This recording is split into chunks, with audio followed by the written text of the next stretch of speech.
Hi, and welcome back. I'm Karen Fernandez, and on today's episode of Living with Integrity, Creating an Abundant Life, we will continue with more tools that we will use in helping us develop our solid foundation.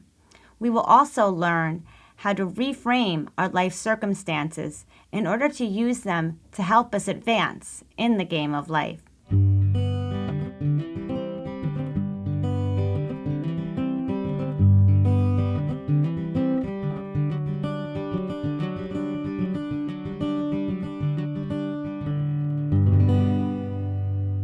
Last week, we started to develop a personal relationship with our Creator, and in doing so, we are growing in our understanding that we are fully supported, being guided, and are completely loved by a source greater than us. We also talked about meditation and how developing a daily practice will help aid us in gaining control over repetitive negative emotions, racing thoughts, or thoughts of the past. To clear our minds in order to make way for something new to come in, because once we take out the old and stagnant, it leaves room for something new to come in. This is a great time to start adding in some visualization or mental rehearsal into our lives. What is mental rehearsal? It is when we use our imaginations to create a story in our mind's eye of what we want our life to be. God gave us our imagination for a reason. Sky's the limit. Have fun with it. Think of mental rehearsal as a set on a movie. You are the star. You have the leading role in your movie, and God is your director.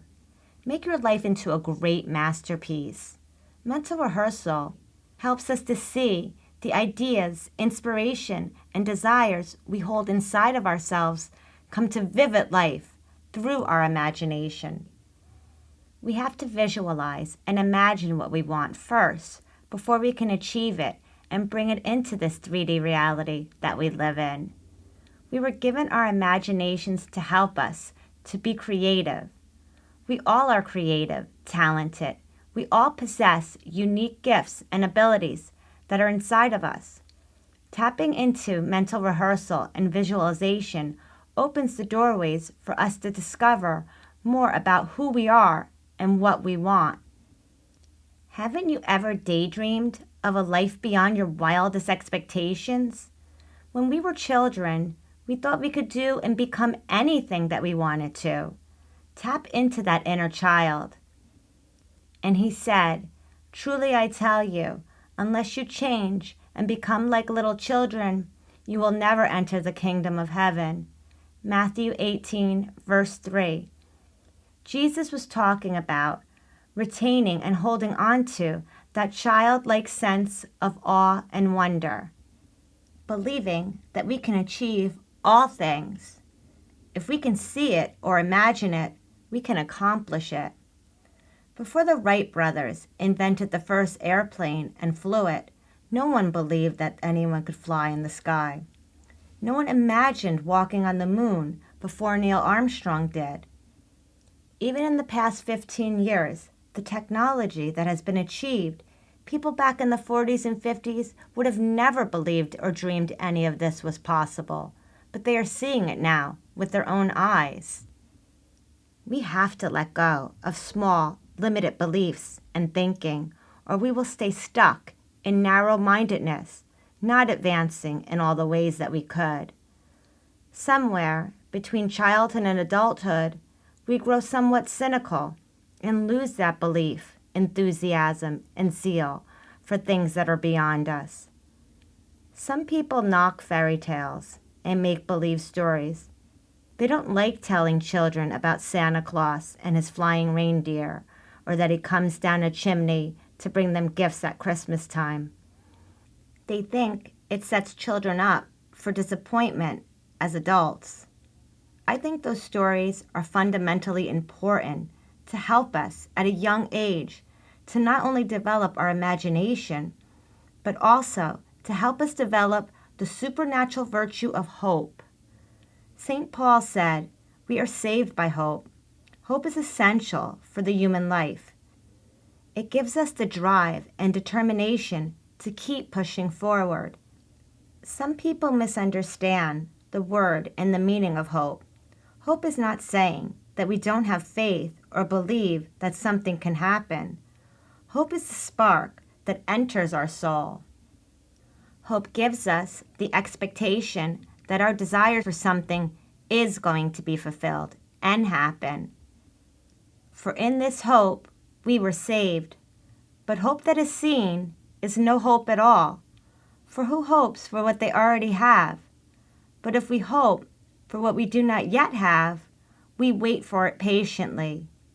Romans chapter 8, verses 24 to 25.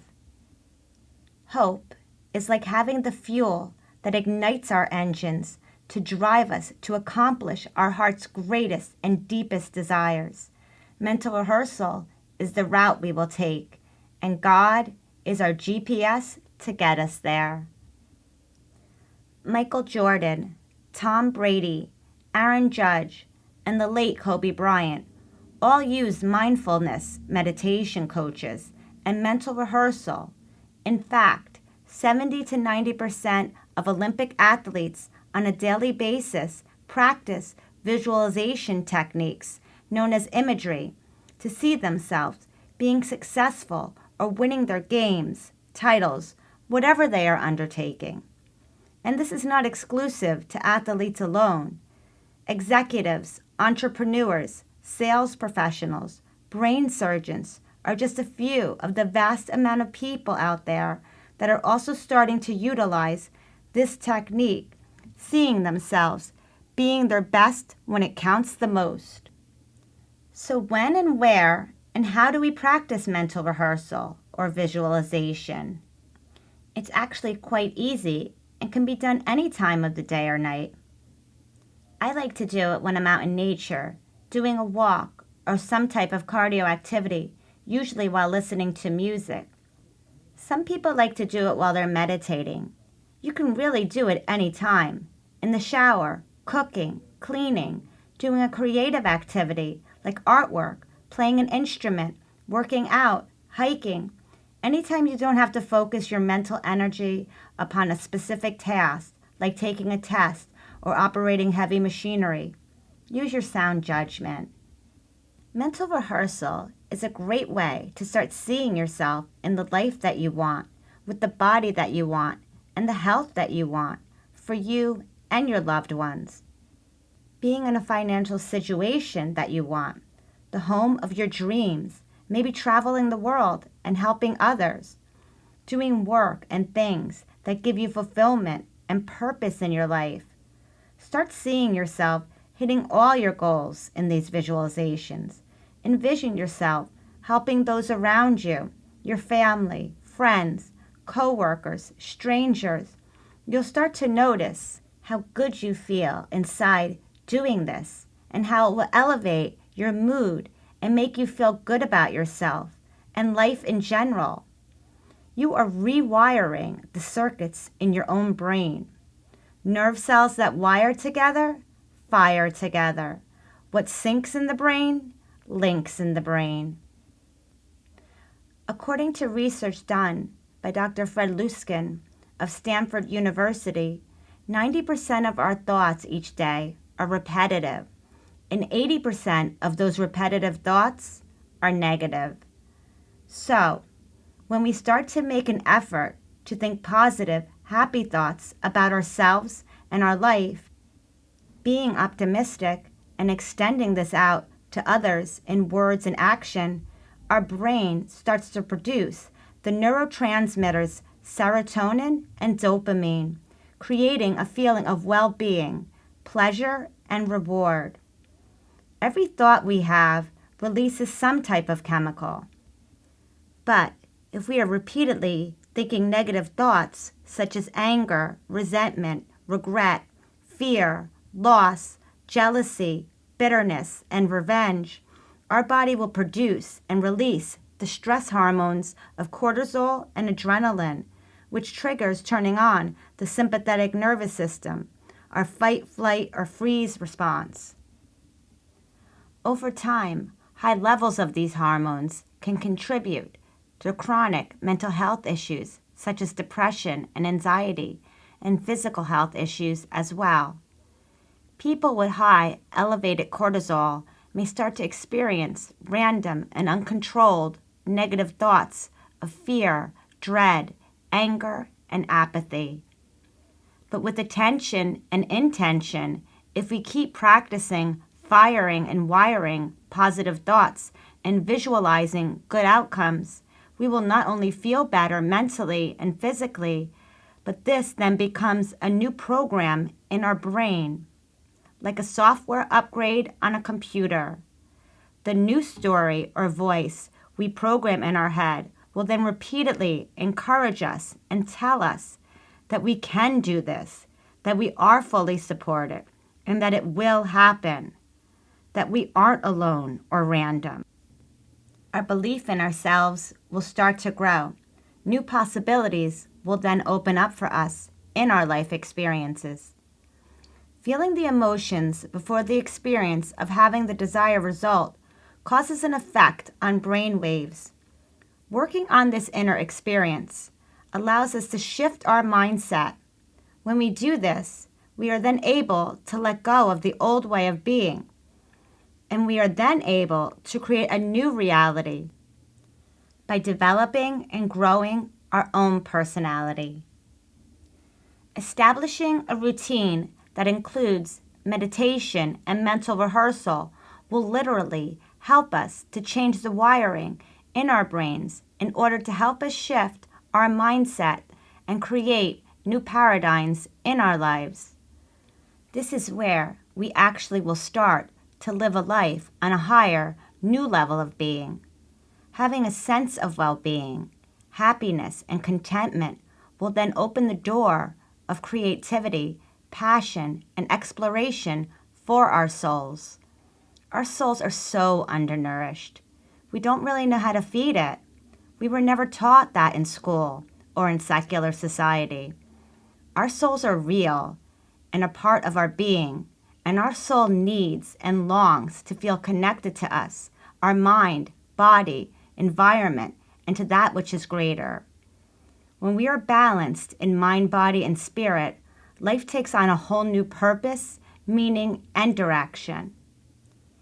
Enthusiasm, zeal, vigor, and joy start to take over the place of restlessness, boredom, and angst.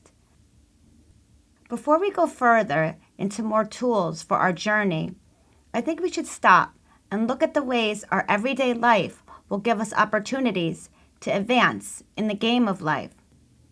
How we can grow interiorly with integrity and authenticity, and then we can let go of pretense and putting on airs, pretending to be something or someone we are not. Those ways of being just aren't satisfying, and they stifle our soul. When we partake in gossip or talk bad about others, it doesn't put us in a place of superiority. It puts us in a place of lack. We have to be willing to let go of pettiness or looking at others as competition. The race in life is just against ourselves. Our souls are connected to our Creator, God, which is divine love. So when we are experiencing jealousy or feel animosity and disdain towards others, it separates us and blocks us from enjoying a full, intimate union with our Source. Not because God is judging our thoughts as wrong, but because we are lowering our frequency and moving away from the divine frequency of love, which is the God frequency. Think of it as you would gravity.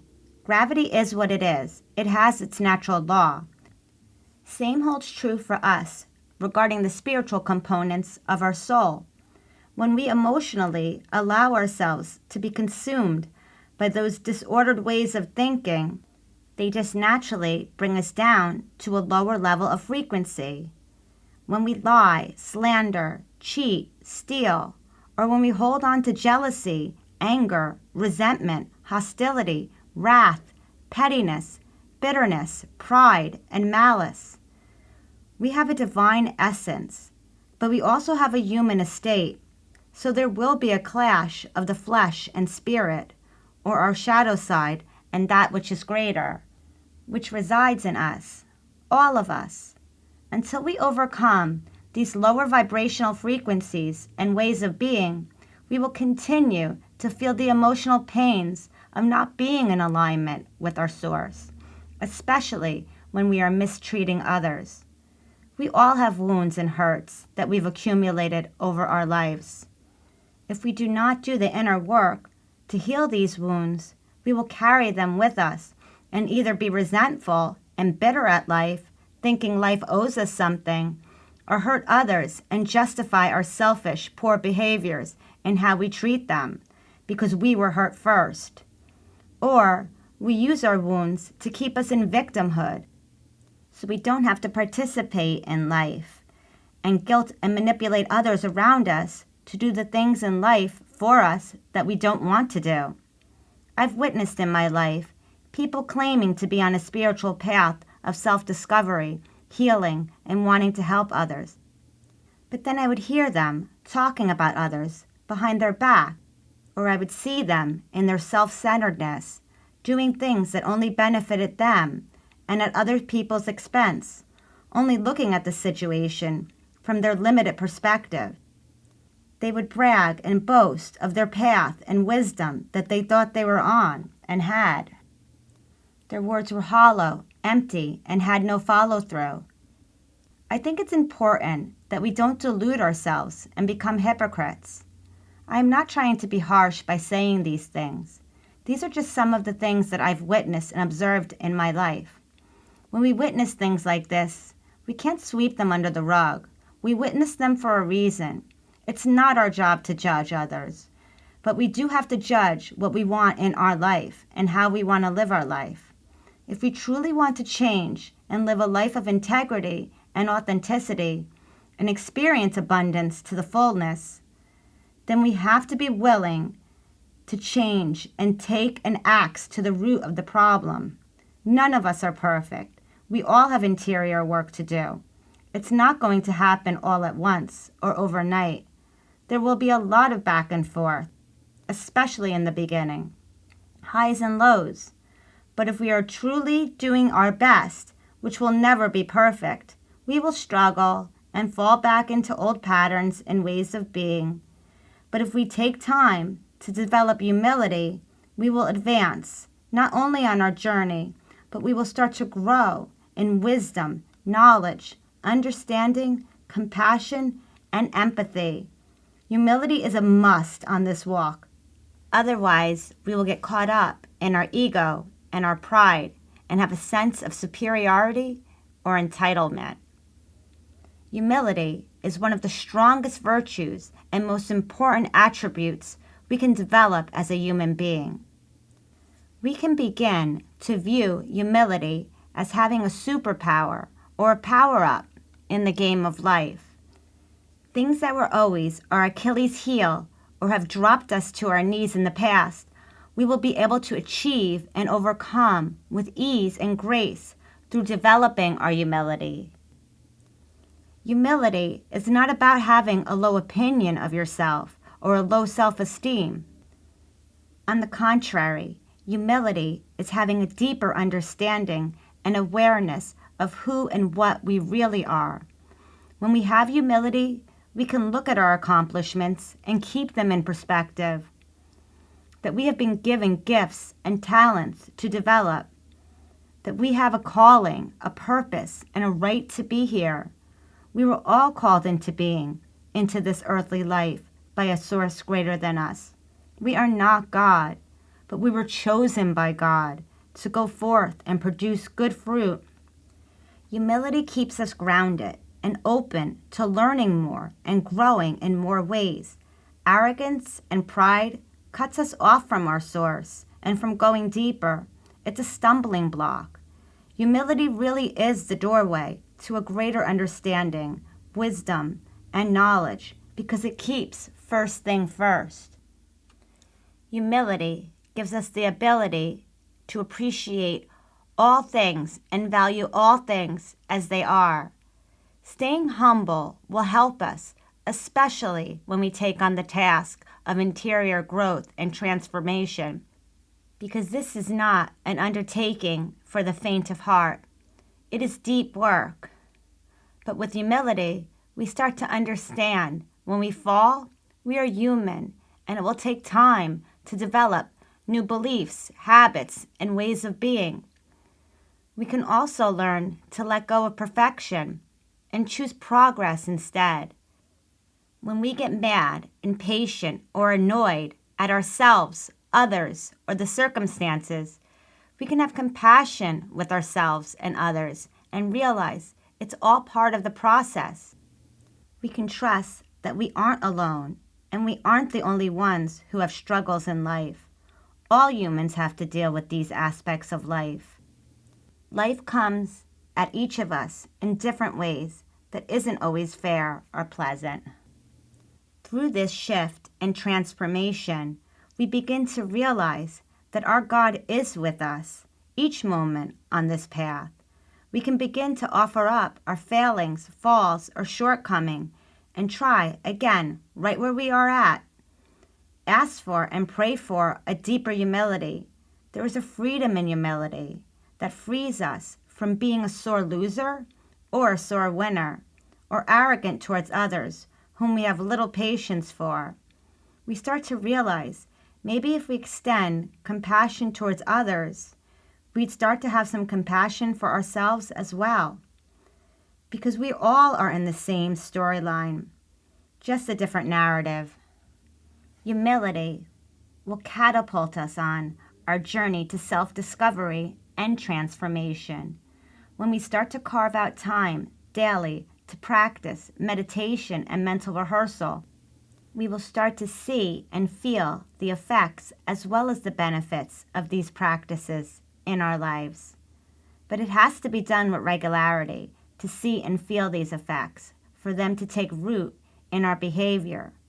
We have to develop that level of humility to do this undertaking. It will take time and effort, just like working out in a gym with weights. It takes time to see our body physically change. It takes time to see muscle definition and to notice the weight coming off. It is the same with an interior transformation. It will take time to develop and see a new personality emerge. Some people might say they don't want to change their personality. They are who they are, and if others don't like it, too bad. They are determined to hold on to that same old self who has been stuck, feeling stressed in the same patterns for years because they are so caught up in that personality being their fixed identity. Well, okay, that's fine if you don't want to change, but are you happy? Is your life going as you'd want it to be going? Are you feeling emotionally balanced, peaceful, fulfilled? Do you have enthusiasm for your life? Be honest with yourself when you're answering these questions. I am not suggesting to anyone anything that I myself haven't taken on, and I'm still doing the work. There is no summit to this mountain. I am not saying that to discourage you, because over time, the work becomes no work and just becomes a part of who you are, your new way of being. There is a freedom in this interior transformation that can't be duplicated by anything in the material outside world. Your life takes on a whole new level of purpose and meaning. It also is accompanied by heightened levels of higher vibrational frequencies that make you fall completely and totally in love with yourself and your life. And that love extends out into wanting to do good and see good in the world around you. The feeling of true and complete joy, zeal, fervor, enthusiasm, and contentment. I've never felt such profound feelings in my life before I started taking on this work. And it has stayed with me. It's not fleeting. I don't experience extreme highs or extreme lows anymore. I feel like I'm a new person. My life circumstances haven't changed, but I have. You start to feel a deeper, genuine care, wanting to see good happen to and for all people, even people that you might not have cared about before, because genuine charity is starting to burn in your soul. You start to feel that connection to others, to all people, the earth, nature, animals, because we all are one in connection to the divine source of love. There is more that connects us than separates us. This is better than any artificial high I've ever experienced from any drug or alcohol. And once you experience it, you never want to lose it. Believe me, I know it's hard to look at ourselves and admit that there are things that are less than favorable about us, especially in regards to our personality. It really hurts our pride and ego to see that maybe we do need to work on how we talk to others, how we conduct ourselves, and how we respond in situations. We become so set in our ways of being that it feels like annihilation to even think of trying to change. That's why becoming humble helps lighten that load. Again, humility is not a low opinion of oneself. It's an honest view of the human condition. No one is perfect, and no one was raised in the perfect environment. We all bring to the table a fractured or wounded side to ourselves. Every person at some point in their life will suffer blows to their self-esteem. Developing a sense of humility will help us to have clear, level-headed thinking, so we can stop taking everything so personally, and we can let go of extremes in our thinking and acting. With humility comes balance. We start to value ourselves and accept ourselves fully. We then can start to let go of our shadow side, the false sense of self, the part of us that needs to be right, that will argue our point at any cost, the part of us that puffs ourselves up in exaggerated, haughty ways by bragging or being boastful. I'm not saying we should not be proud of ourselves and our accomplishments, or that we should not value and honor our personal successes or those of others around us. These are all important parts of life, and they should be celebrated. Having and developing a sense of humility will keep a proper perspective on all things in life, so we can remain in balance and not swing on that pendulum of extreme highs or extreme lows when things in life are going really well or really turbulent. In life, there are going to be those times of consolation and desolation, because it's a part of this earthly life experience, the natural ebbs and flows that is a part of everyone's life. When we work on developing gratitude along with humility in our daily life, life starts to open up for us. We begin to see reality from a new perspective. We start to enjoy a sense of overall well-being. We start to see and appreciate life from a new level of consciousness. We begin to understand what an amazing gift life truly is. And it really has nothing to do with our outside circumstances. They are not changing. Not initially, anyway. It is us. We are the ones who are changing from within. And when we change, it opens up the door for new possibilities in our life to come forth. How does this happen?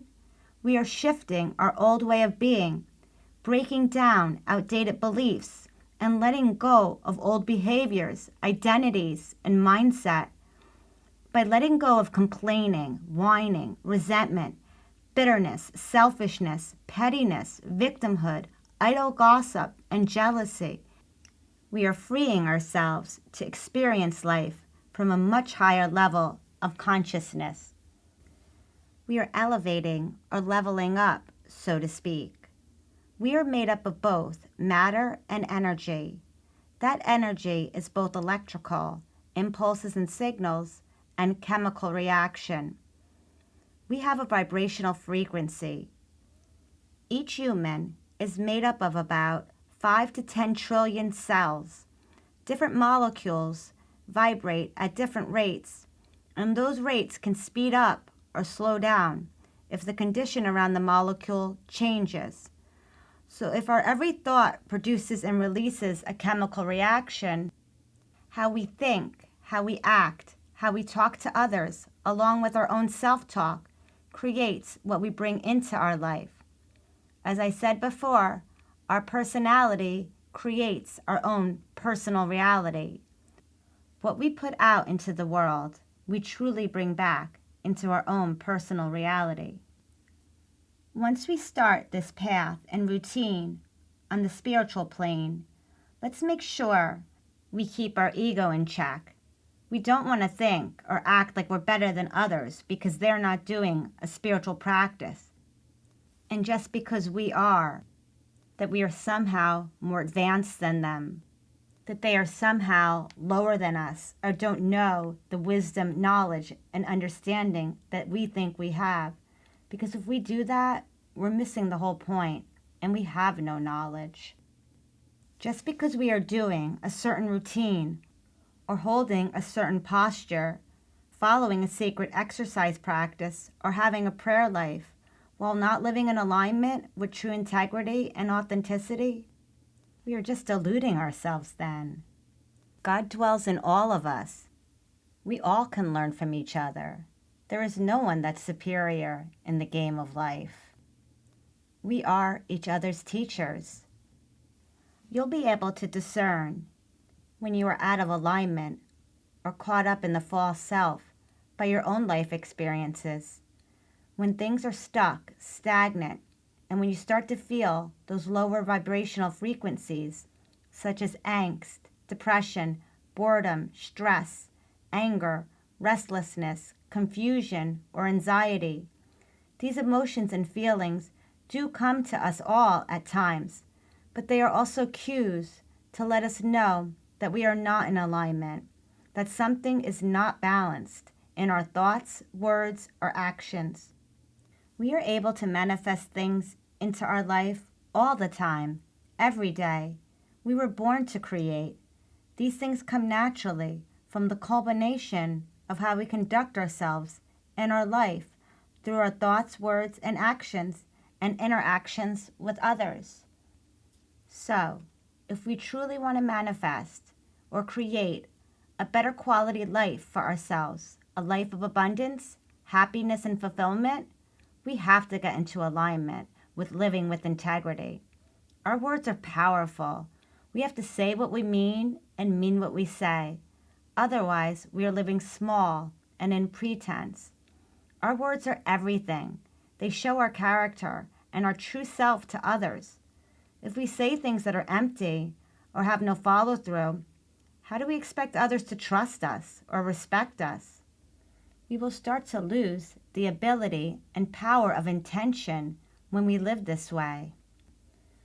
Or if we are so self-absorbed and self-centered and step all over others to get what we want, we can't expect to see a real fruitful harvest from what we are planting. It will just be all smoke and mirrors. These are some things that we have to contemplate and reflect upon. Now that we have laid the solid foundation of gratitude, humility, and integrity, along with our willingness to change, grow, and deepen our connection to God through meditation and mental rehearsal, we can start to get into the game of life and put our practice into action. Tune in next week, where I will go into some of my personal stories of my struggles in overcoming my eating disorders and addictions to food. We will also look at our everyday annoyances as a place to advance in the game of life. And we'll talk about how forgiveness can not only transform our minds, heart, and soul, but can also knock down walls and build up bridges of trust, hope, and create an oasis of bountiful miracles where death, destruction, and desolation once was. If you are interested in a more personalized one-on-one coaching program with me, where I will guide you weekly towards your goals, aspirations, and dreams with small yet effective scientifically proven action steps that will take you there. Contact me through my website, coachingwithkaren.com. Sessions are virtual or can be done in person. The link to my website is located in the episode description. Thank you for listening.